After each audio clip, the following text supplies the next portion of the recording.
የኔዎት ትምህርት ቤት ውስጥ ከአራት አይነት ባህሪ ካላቸው ልጆች በፍጹም መራቃለች። እነማን ናቸውማ?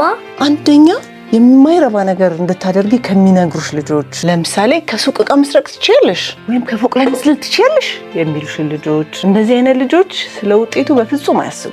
ነገሩን እንደ ቀልድ ነው የሚያዩት። ከነሱ ጋር መሆን ራስሽን ለአደጋ ማጋለጥ ነው። ሁለተኛ ደግሞ ከሚያስፈራሩሽ ልጆች፣ ለምሳሌ እንደዚህ ካላደረግሽልኝ ካንቺ ጋር አልጫወትም ከሚሉሽ ልጆች። እንደዚህ አይነት ልጆች ሁሉ ጊዜ አንቺ ለመቆጣጠር ነው የሚሞክሩት። በመጨረሻም እነሱን ለማስደሰት ብቻ የምትኖሪ ሁሉ ይመስልሻል። ሶስተኛው ደግሞ ሁሉ ጊዜም ተስፋ የሚቆርጡ ልጆች፣ ለምሳሌ የከባድ የቤት ስራ ሲሰጣቸው አረ ይሄንን አንችልም መስራት አንችልም ከሚሉ አይነት ልጆች ማለት ነው። እንደዚህ አይነት ልጆች በጣም ተስፋ አስቆራጭና አድካሚ ስሜት ነው የሚሰጡሽ። ከነሱ ጋር ከቆየሽ ልክ እንደነሱ ተነሳሽነትሽን ታጫለሽ። አራተኛው ስማ? አራተኛው ደግሞ ተማሪዎችን ለመበደል ቡድን ከሚፈጥሩ ልጆች። ከእንደዚህ አይነት ተማሪዎች በማንኛውም ሁኔታ መራቅ አለብሽ። ከምንም በላይ ደግሞ በደል ሲፈጸም አብረሻቸው መሆን የለብሽ። እሺማ፣ በደንብ ነው የገባኝ።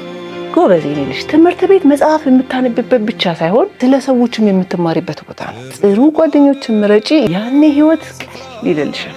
የትምህርት ከምናስበው በላይ ዋጋ ስላለው ለምታውቋቸው አጋሯቸው።